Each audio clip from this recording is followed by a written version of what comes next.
그 다음에 이제 광 센서인데요. 이 광 센서는 농업 분야에서 측정하는 것은 두 가지로 나누어서 광을 측정합니다. 하나는 광세기고요. 또 하나는 누적 광량입니다. 광세기는 지금 이 순간에 얼마나 밝으냐라는 것을 측정하는 것이고요. 누적 광량은 특정 시간대에 광에 의한 에너지가 얼마나 존재하느냐를 측정하는 것이에요.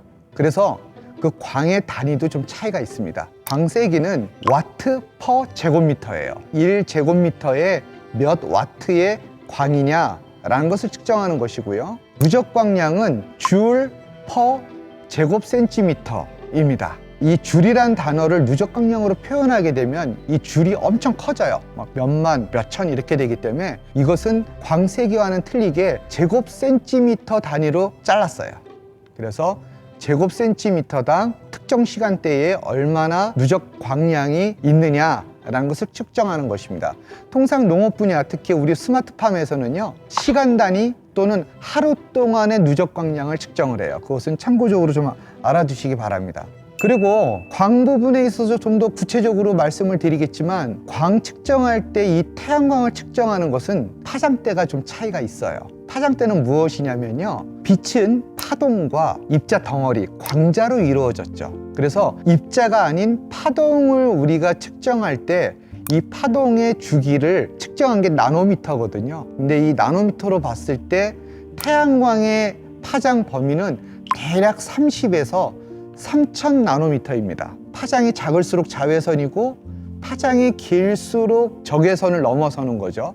그래서 우리가 눈으로 인식하는 가시광선이나 작물이 광합성에 사용하는 광의 파장 범위는 보통 400에서 한 700, 750 나노미터예요. 엄청 짧죠? 그래서 실제로 우리가 측정하는 광에 비해서 우리가 눈으로 인식하거나 작물이 실제로 사용하는 것은 전체 태양광에서 약 45%에서 50%밖에 사용하지를 못하고 있습니다. 이 광 센서를 얘기를 하다 보면 많은 분들이 이런 질문을 하십니다. 저는 룩스로 알고 있는데요, 이런 말씀을 하세요.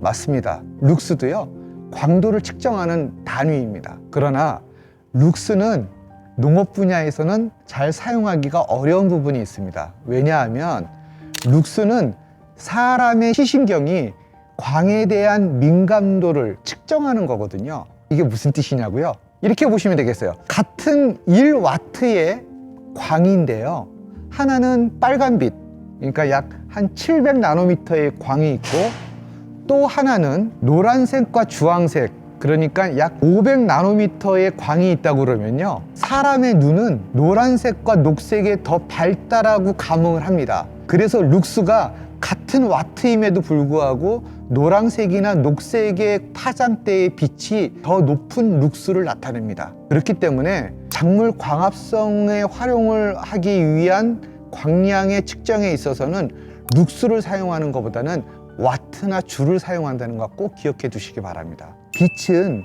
파동과 입자 덩어리인 광자로 이루어졌다고 하거든요. 그런데 정작 식물에게 있어서 광합성을 일으키는 빛은 광자라고 하는 입자 덩어리예요.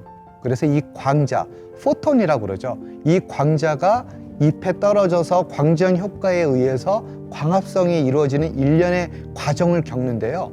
이때 원래 정확한 것은 파동을 측정하는 와트나 줄보다는 광자의 양을 측정하는 광자량 센서가 원래는 더 정확한 센서가 되겠죠. 왜냐하면 같은 와트라도 파장대에 따라서 잎에 떨어지는 광자의 숫자가 차이가 나기 때문입니다. 그런데 애석하게도 이 광자량을 측정하는 센서는 너무 고가이기 때문에 일반적인 상업적인 스마트팜이나 온실에서는 채용하기가 어렵습니다.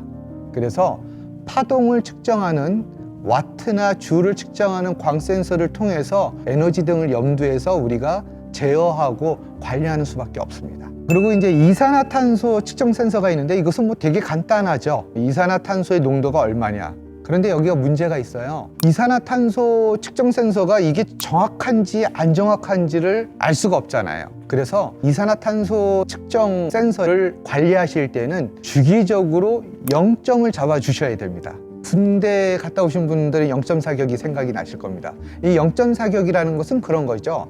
내가 총을 정확하게 조준해서 쐈는데 관역에 명중하지 않고 좀 밑에 떨어지거나 위에 떨어지면 가늠쇠를 돌려서 중앙으로 맞추지 않습니까?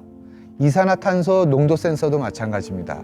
그래서 0점을 위한 칼리브레이션, 기준 용액이 있습니다. 500ppm, 1000ppm 이렇게 특정 ppm을 가진 표준 용액이 있으면 그것을 끼워서 측정을 해서 실제 기준 용액과 동일한 ppm이 나오는지를 조율을 해서 0점을 잡아줍니다. 그래서 이산화탄소는 그 값의 측정값의 정확도를 기리기 위해서는 반드시 표준 용액이 필요하다, 이 말씀을 드리고 싶습니다. 그러면 이제 센서는요, 아주 중요한 센서 두 가지는 말씀을 드렸어요. 물론 더 많은 센서가 있어요. 양액을 측정하는 EC 센서, pH 센서, 이런 것들은 뒤편에 좀 더 구체적으로 다룰 것이기 때문에 이번 시간에는 좀 생략을 하고요. 우리 스마트팜 온실에서의 난방 환기창 작동 원리를 간단히 좀 설명을 드리겠습니다. 난방과 환기창은요, 온도와 습도를 제어하는 데 있어서 가장 기본적으로 구동하는 설비예요. 온도가 내가 원하는 온도보다 떨어지게 되면 난방이 돌아가겠죠. 내가 원하는 온도보다 훨씬 높아지면 어떻겠습니까? 자동적으로 그 높은 온도를 측정해서 명령을 내려서 온도를 떨어뜨릴 수 있게끔 환기창이 열려서 더운 공기를 밖으로 내보내는 이런 방식이에요. 아주 간단하죠? 그래서 온실 내부의 온도를 높이는 난방은 크게 두 가지가 있습니다. 하나는 온풍기가 있어요. 바람을 불어주는 거죠. 우리 한국의 농가분들께서는 많이 사용하시는 방식이거든요. 뜨거운 바람을 불어주는 거예요. 또 하나는 뜨거운 물을 파이프에 흐르게 해서 그 뜨거운 물로부터 복사열이 나와서 온실을 덮여주는 방식입니다. 이 두 가지 방식이 있는데요, 작동 방식이 약간 차이가 있어요. 하나는 온풍기는 그야말로 온, 오프 방식이에요. 온도가 높으면 오프, 온도가 떨어지면 온. 그래서 이렇게 돌아가는 방식인데요, 이걸 대류 난방이라고 그럽니다. 왜냐하면 온풍기는 공기를 데펴서 공기가 움직여져서, 즉 대류에 의해서 온실 내부의 공기의 온도를 높여주는 방식이고요. 복사열 방식은 뜨거운 물이 파이프에 지나가면서 거기에 열이 밖으로 전달되는 복사열 난방 방식입니다. 좀 더 쉽게 설명드리자면, 우리 어릴 때는요, 교실에 석탄 또는 갈탄으로 때우는 난로가 있었습니다. 그럼 난로 주변에 보면 이렇게 손을 대고 있으면 굉장히 손바닥은 뜨거운데 저한테 가려져 있어서 뒤에 있는 사람은 춥게 느껴지는 경우가 많았어요. 이것이 바로 복사열 난방입니다. 직접 열이 공기를 매개로 하지 않고 복사열이 직접 닿아서 열을 전달하는 것을 바로 복사열 난방이라고 합니다. 그러면 이 둘 중에서 어느 것이 더 효율이 있을까요? 라고 하면 물리적으로 봤을 때는 온수 파이프를 통해서 난방을 하는 복사열 난방이 훨씬 효과적입니다. 그래서 네덜란드에서는 초기 시설 농업이 태동했을 때부터 온풍 방식보다는 파이프에다가 뜨거운 물을 집어넣어서 하는 복사열 난방 방식을 계속적으로 채용했었고, 지금까지 그것이 발전해 왔어요. 그 이유는 직접 열이 작물에게 도달하는 이 방식이 훨씬 작물의 생력을 도모하는 데 유리하다고 합니다. 그래서 통상적으로 같은 면적의 온실이라 하더라도 온풍기 난방을 하는 온실의 난방 부하는 파이프 난방 방식, 즉 복사열 난방을 하는 것에 비해서 약 10% 정도 난방열 부하를 높게 상정을 해서 설비를 설계합니다. 그 이야기는 난방 효율이 복사열 난방이 더 유리하다는 뜻이겠죠. 그래서 이 복사열 난방은 이 파이프 내부에 뜨거운 온수를 집어넣는데, 통상 온실에서는 그 들어가는 온수의 온도가 대략적으로 55도에서 60도 정도 돼요. 그래서 파이프를 통해서 그 55도에서 60도 되는 온수가 쭉 지나가게 되면서 열을 전달하겠죠, 온실 내부에. 그러면 온실의 온도가 올라가겠죠. 그러면 나오는 온도는 대략 35도 정도. 그러니까 뜨거운 물이 온실을 한 바퀴 또는 그 배관을 따라서 나올 때까지 대략 20에서 25도의 온도를 온실에다가 전달해주고 자기는 빠지는 거죠. 그러면 보일러나 다른 수원에서 뜨거운 물이 들어오고 그 식힌 35도짜리 물을 섞어서 내가 원하는 물 온도, 즉 55도나 60도를 만들어서 다시 보내주는 거예요. 이 3웨이 밸브를 통해서 냉수, 즉 미지근한 물과 뜨거운 물의 혼합 정도를 조율하는 것들이 다 제어 장치에서 이루어지는 것이죠. 이런 것들이 대략적인 난방 작동 원리라고 보시면 되겠고요. 환기창은 단순해요. 환기창을 열어주면 되겠죠. 그런데 환기창을 그냥 열 수는 없을 거예요. 그죠? 예를 들면 바깥의 온도가 아주 추울 때랑 더울 때랑 환기창이 열리는 정도가 차이가 날 거예요. 바깥이 춥다면 환기창이 열리는 그 범위도 조금 열릴 것이고, 그 다음에 열리는 속도도 천천히 열어야 될 거예요. 왜? 밖이 추운데 갑자기 열면 찬바람이 갑자기 들어와서 작물에게 좋지 않은 영향을 미칠 수 있기 때문이죠.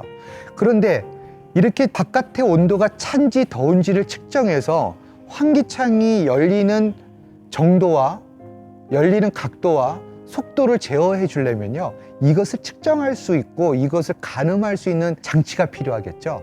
그것이 바로 윈도우 인디케이터라고 그래요. 창문이 어느 정도 열리는 것들을 제어하는 그런 설비인데요, 그런 설비와 그 다음에 파이프가 돌아가면서 바를 밀고 당기면서 창문을 열고 닫습니다. 그럴 때 이 파이프를 구동시키는 것이 바로 전동 모터고요. 그래서 이 전동 모터 하나에 최대 2,000평에서 3,000평 정도의 온실의 환기창을 구동시킬 수 있습니다.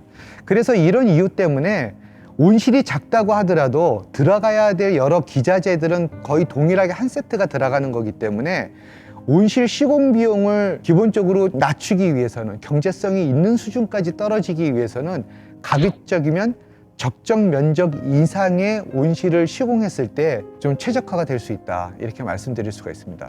왜냐하면 이 전동 모터라는 건 작았을 때도 하나가 들어갈 것이고 2, 3,000평이 돼도 하나면은 구동을 할 수 있기 때문에 이러한 설비들이 몇 개 있어요. 그래서 그런 이유 때문에 어느 적정 면적이 됐을 때 단위 면적당 시공 비용이 가장 저렴하다, 이렇게 말씀드릴 수 있겠습니다. 그리고 이제 환기창은요, 통상 두 가지예요. 제 손을 보세요. 온실의 지붕이 이런 식으로 됐어요. 그래서 이 지붕에 각 양쪽에 창문이 있어요. 그래서 바람의 방향이 우측에서 좌측으로 간다 그러면 이것을 윈드 사이드, 즉 풍상이라고 하고요, 바람이 부는 반대 방향을 풍하 또는 리 사이드라고 그럽니다. 그래서 통상적으로는 바람이 부는 쪽에 창문이 조금 덜 열리고요, 바람이 부는 반대 방향을 많이 열려요. 바람의 방향이 반대로 불면 어떻게 될까요?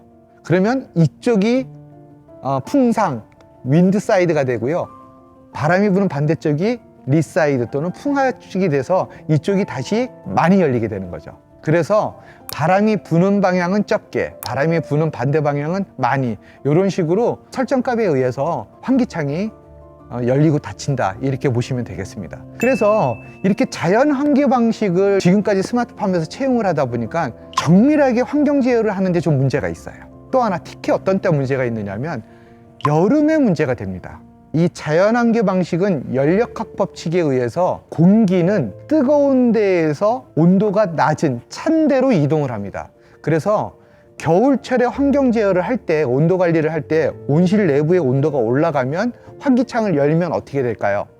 안에 더운 공기가 환기창을 통해서 낮은 온도를 가지고 있는 외기로 빠져나가겠죠. 근데 여름은 어떻게 될까요?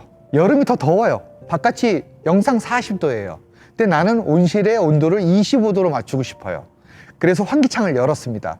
그럼 어떻게 될까요? 바깥에 40도의 뜨거운 공기가 안으로 들어오겠죠. 그래서 냉방을 적용하려고 하는 온실에 있어서는 일반 자연 환기창으로는 온도 관리하는 것이 한계가 있다는 것입니다. 그래서 최근에 이러한 문제를 보완하기 위해서 반밀폐형 온실이라는 것이 나왔어요. 이 원리는요, 그닥 어려운 원리는 아닙니다. 반밀폐형은 벽에 공조 시스템을 달았어요. 그래서 인위적으로 에너지를 써서 외부의 공기를 빨아들입니다. 그래서 그 공기를 적절하게 내가 원하는 온도, 습도, 이산화탄소로 조성을 한 다음에 그 최적화된 공기를 안으로 불어넣어 주는 거예요. 그럼 불어넣어 주면 어떻게 될까요? 압력이 걸리죠? 온실 내부가. 그러면 환기창을 조금만 열어도 압력이 걸었기 때문에 안에 공기가 밖으로 배출되겠죠. 이런 식으로 온실 내부의 공기 압력을 인위적으로 걸어서 작은 환기창을 통해서 배출시킴으로써 더운 여름이나 그리고 추운 겨울이라 하더라도 내부의 공기를 좀 더 많이 활용을 해서 에너지도 저감할 수 있는 최신 반밀폐형 온실이 많이 보급되고 있는 실정입니다. 그래서 이 부분도 차후에 좀 더 구체적으로 설명드릴 수 있는 시간을 갖도록 하겠습니다.